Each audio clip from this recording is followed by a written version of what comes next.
Hey everybody, welcome back. Psychedelic here. It's been a while since I've talked about some records with you guys. Um, in this video I'm going to be talking about pretty much giving a little insight on all the stuff I picked up from Colorado. A couple videos back. It's been 2 weeks at least. 2 weeks or so since I went.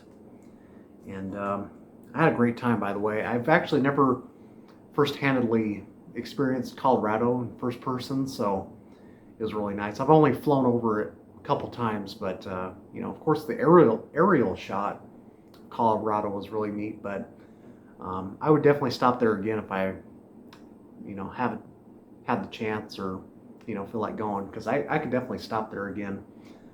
Very free-spirited community. People don't stare you down like they do here, so just a totally different atmosphere. And speaking of atmosphere, I mean, the elevation was the biggest thing for me. I mean, I've never experienced such heights. It was quite different. So anyways, I'm going to dive into all these. If you haven't watched my trip video from Colorado, I recommend it. Otherwise, I'll be sharing them here. I probably won't get all the names that I picked these up from, but because I got quite a stack. I mean, got quite a stack from the trip. So I'm not going to go fully in depth on all of these, but just kind of sharing what I've absorbed so far. So I pretty much picked up all these, put these in order the way in which I got them. So this is the first one I picked up. This is Status Quo's second LP, Spare Parts. This is still during their psych period, and of course the fan favorite is always their debut album, and I do agree. I think their debut is a classic slice of psych pop with some fuzz leads in it. And this one pretty much follows suit, except the only difference between that album and this one, that album very much runs around the same melodic track as like Pictures of Matchstick Men. Kind of revolves around that track. Whereas this one, it's got a lot more melodic things going for it, very original tracks. And, some stick with you, some don't as much, but it's just slightly under par compared to the debut, but this is still excellent. Very Bee Gees inspired, I would say maybe a little bit of UK Kaleidoscope as well. Maybe a little heavier than their first album too, in some spots. So, clearly after this they went in their boogie rock route, but, this is definitely one of the most iconic psychedelic covers of all time, right? I mean, that's a given. And obviously, since this never had a U.S. release, it's kind of been overlooked over the years. And this is a repress from the 80s on Pi label, I think, or PRT, I guess. Originally on Pi, and this is a German repress. I'm still happy I found this in person. I mean, I was definitely looking for this, but not like hardcore looking for this. But finally scooped that one up for a great price. And then this was my favorite spot of the whole trip, Bazaar. I would have picked up more. There were some things I definitely left behind. Some of it was obviously overpriced, as you guys pointed out, but some stuff was relatively slipped under the radar a little bit. This is the next one I picked up, Lewis and Clark Expedition. I think it's self-titled. Some people call it Earth, Air, Fire, and Water. But I think that's just kind of like the headline for like the liner notes. It's on the Coal Gems label, and I think these guys were from Texas, maybe. I think there is a Monkees connection here. Or they might have formed in LA, I'm not sure. I had never heard this in full. I remember Ron shared this maybe a couple years ago, Hog's Ear Report, and I just kind of remember to keep that in my head, to look out for it. It's always been kind of a spotty listen over the years, so I finally figured, I'd pick this up and give it a full listen, and I was kind of slightly underwhelmed, I would say.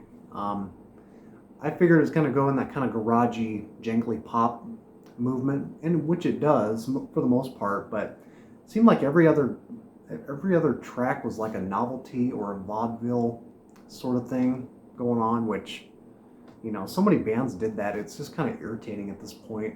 And this is a very good example of that. If you're into those kind of, filler vaudeville pop noodling going on, I mean, this is for you. However, there are some definitely some deeper cuts going on here. House of My Sorrow And the track I shared on my latest video mix, Blue Revelations, definitely has some like deeper, sort of trippy, acid rock sort of moments floating through. And it's got some sitar in the mix as well. So, being on the Cold Gems label, obviously there's some Monkey connections. And they also did have some like television appearances as well. And fairly affordable album, but you just don't see it out in the wild too often. And then I kind of picked this one up just pretty much for the autograph, but this is one I've been needing. It's The Critters, Younger Girl. It's been signed by Jim Ryan, who was like the lead arranger of this group. They had 3 albums. I don't know if they're all on the same label, but on the Cap label. Pretty much sunshine pop, pre-psych era, 66 this came out. Kind of beat inspired in some spots, a little garagey, very light garage flavor, but side 1 not as strong, but side 2 definitely picks up, I think. Features kind of a moderate regional hit, Mr. Dyingly Sad. It's kind of got this kind of lounge flavor throughout, but I Wear a Silly Grin, He'll Make You Cry are some definite highlights off here, and overall pretty solid record for being a cheapie. I've only heard like bits and pieces of their second and third album. I think their third record is kind of the most collectible because it kind of goes in this progressive pop movement, if I remember right. It's kind of more of a progressive record. So kind of worth noting, and glad to scoop that up for $5. That was a great pickup there. However, this one, I don't know, out of all these picks from this place, this might be my favorite blind pull in the longest time. So they had like a whole variety of genres in the shop, and I was kind of looking over the new age and ambient section, which I'm really trying to get into lately. I'm kind of lacking on that stuff in the collection, and didn't have a whole lot of time to spare, but I was kind of looking at this one. This one really caught my eye just due to the liner notes on the back. This is Starbody by Bill Reddy, and I'll let you guys read the back there if you want to pause it and read it. It's basically about this experience. This guy is kind of like composing music, translated from this guy's story where he was involved in this near-death experience, and he had written a book about it, Unicrotomatics, some sort of like scientific research had been done, and of course this does sound dated nowadays, but man, this is one of the best blind pulls I've ever had in quite a while. I've been listening to this nonstop. Side 1 is the full instrumental track, pretty much all electronic moog sort of sounds, and the second side features like the meditative spoken word section, which I mean both sides are very worth investigating. And I guess this was also released on cassette tape, and Bill Reddy himself has made a few different records, so very, very intriguing. This is the kind of stuff I'm into right now. Just very personal, very, very adventurous, ambitious projects like this. This is where I'm at right now. The funny thing is, like when I was looking at this inner sleeve, I noticed this is another record I'm after. For some reason it has this inner sleeve. This is the Wind Harp. It's kind of like one of those drony, literal field recordings of this sort of wind harp recorded at different times of the day. I think it was released on the United Artists label. That is definitely another record I'm looking out for, and so if you guys want to give this a listen online, the full album is up on there, and naturally psychedelic, it is in my opinion. This is really good. And then this is kind of one of those things where I'll probably never spot it again out in the wild. If I did in Nebraska, I'd be probably not very shocked considering the culture here, but this is one of those things where I just figured, I love like Noble Records even pointed out, he kind of has this fascination with like it's really weird, odd, like cult records, and I kind of do myself. I think they're very just interesting pieces by themselves, and so this is the Apollo Stars with the record Power to Source, or Power of Source. featuring like Sea Org members, Scientologists, form this jazz band. There's their leader there, Iron Butterfly. Fun fact, L. Ron Hubbard was born in Tilden, Nebraska. What are the chances, right? So random. Random facts all day. But anyways, the cover's not in the greatest shape. They were asking for quite a bit on this one. Got them down $10, which is nice, Vinyl's in great shape. Does go for a little bit of money, not terribly expensive, but private press. And this is, musically, this is like a jazz rock thing.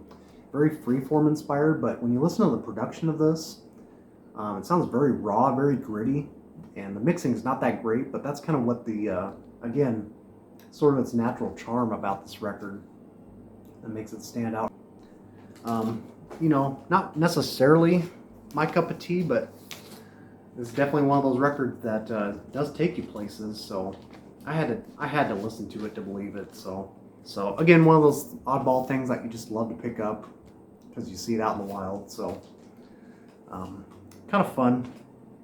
And then pretty much all of these coming up are either antique shop or thrift finds.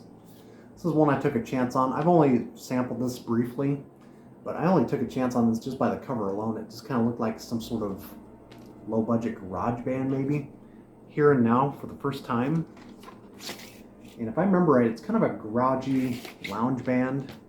And they do covers of like CCR, Proud Mary on here, and Joy to the World. Kind of, some lounge staples there. But it was cheap enough to pick up. Give it a try. Gotta listen to it again. There might be a couple tracks I'll upload on YouTube. I finally got my first Vertigo swirl, if you can believe that. I do have like 1 or 2 Vertigos already, but they're not a swirl. So I finally picked this up. Gentle Giant, Acquiring the Taste. I had no idea this was on Vertigo. I thought this was always like a Mercury it's through Mercury label, but had no idea that Vertigo was like a part of a US release. So the thing with Gentle Giant, this is one I definitely have to listen to again. I've listened to it maybe 2 or 3 times in full, and I'm still trying to get into this band and figure out what they're all about. It seems like one of those groups that are very eccentric, lots of use of different instrumentation, almost too much for my head, too much for my space. So this is one I'm just gonna have to keep revisiting till it finally clicks, and we'll see if it clicks or not. I was just taking a really small chance with this one, but swirl. So yeah, I will investigate this one yet and probably do a post on it later on social media. So Acquiring the Taste. I'm trying to acquire it. It's just kind of being quite the challenge at the moment. This was a very cool find. So this was a $1 find because it was in the educational children's section of the antiques shop. Chattanooga Cats. These guys, the people behind this, Michael Lloyd, had some accompaniment in here, who of course was with The Smoke and West Coast Pop Art. It even features one of the October country tracks, My Girlfriend is a Witch, which they do a rendition of on here.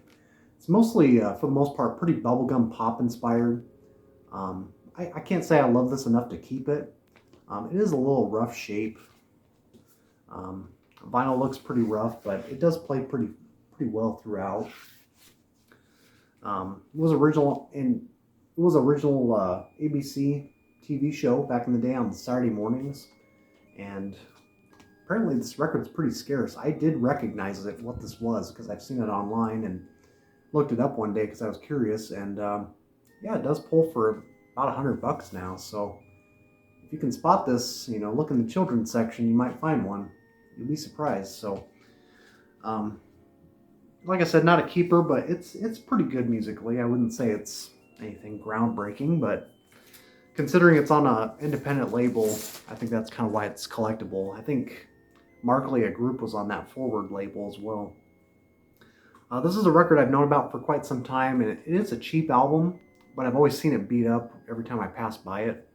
This was at the right price for $5. This is Cartoon, and sadly, this record only seems to be remembered just because Jimmy Page plays lead guest on here. Or not lead, but he's a guest artist on here, as he's labeled. And musically, this I could see why this didn't sell or catch people's attentions as it naturally should. It's very pop rock oriented. Looking at the cover, you might think maybe a pre-power pop hard rock kind of band, but no, this one kind of falls flat for some people. But to my ears, it's got some Baroque elements going for it, even though they are pretty light. It's got a great production to it in style. That's got some big highlights on here. The Sadness of Toby Jug, A Penny for the Sun is another highlight, and Let Me Reassure You as well. Doesn't rock out too much in this one. There's might be a couple moments, where there's some like wah-wah things going on, but it's on the Atlantic label. And this one you always see for cheap, so I mean, I can't say it's like a super great cheapie, but definitely has its, spotty moments, which you could say are pretty good. Again, kind of taking more chances with this artist as well. Mothers of Invention. Weasels Ripped My Flesh. I remember listening to this in college because my friend, he's big into like, jazz and jazz rock, and of course this is like during Zappa's jazz period. Well, he was always kind of into like satiring jazz, but in like a good way too. Zappa was just one of those amazing geniuses, as far as writing goes, and just, trying to like invert a lot of society norms into like, into a statement. And this was just one of those cases. Very clean. I picked this up because it was pretty good price, and you just don't see it every day. Of course, Oh No is a great track on there, which was later covered by Fraternity of Man. What's the other big one on here? I can't remember. I have to give this another spin to point out the highlights yet, but this is definitely one of his most one of his most zaniest and projects to date. I think it seemed like after Uncle Meat, you figured, okay, he's the brakes. He put the brakes on all of his musical ambitions, but he just kept going, man. The world of Zappa is just a place you don't want to be, or maybe it is. So this is one I have not spun yet, but I've seen this cover online on YouTube, and I may have heard a track once or twice, but this one stood out to me. Deborah Aller, Sausalito. I'm assuming, kind of singer-songwriter folk. Have to give this a listen yet. It's pretty cheap though. And then picked this up in Cheyenne. I think all the remaining ones are from Cheyenne, Wyoming. This is one I picked up at Ernie November. Last of, I guess you could say, the Psych material. This is J.D. Blackfoot, The Ultimate Prophecy. Came out in 1970, and I think this features members of, Pure Prairie League. They went on to do several projects, all the members, and the thing about this group, or this man, I guess you can call him an artist, they were based out of Ohio, I think, but it's got a very West Coast flavor, kind of in the vein of like Buffalo Springfield a little bit.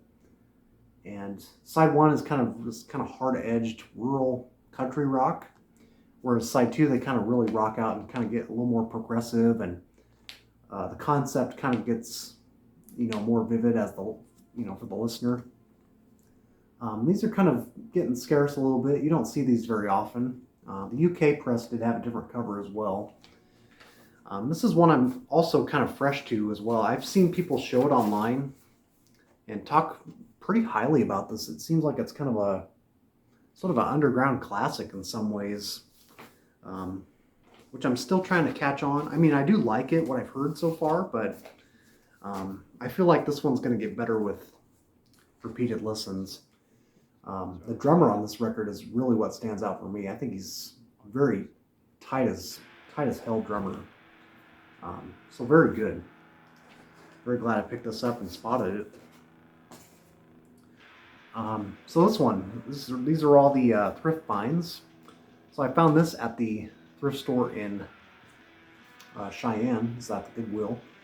Bob Larson speaks out on rock music.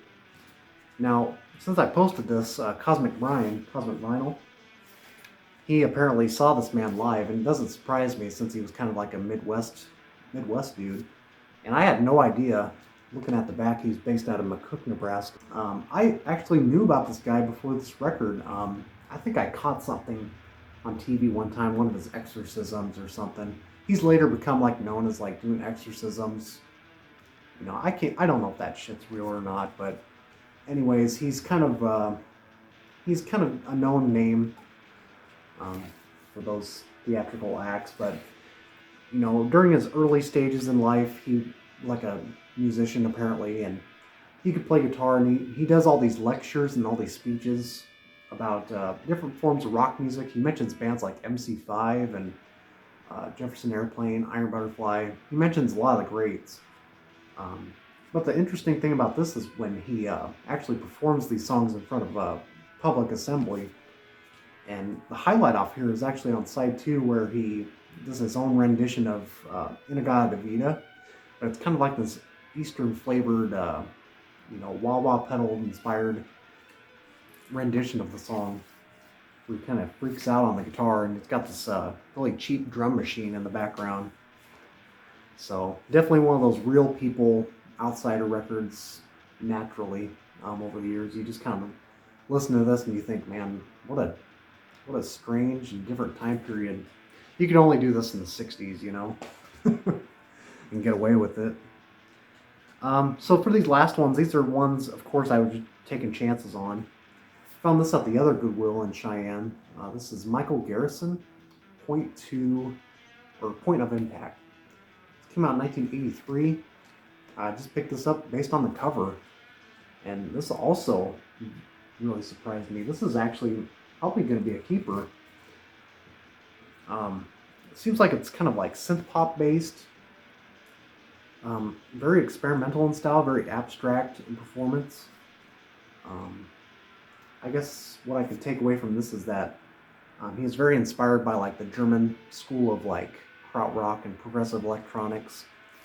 And it's got a very vintage sound to it. Very early 80s, sometimes eerie, sometimes pop inspired. Kind of reminds me of stuff you might have heard on like Twin Peaks, or you know, kind of predates that sort of stuff. I forget the artist's name, who was involved with like David Lynch in this song. Reminds me of that stuff.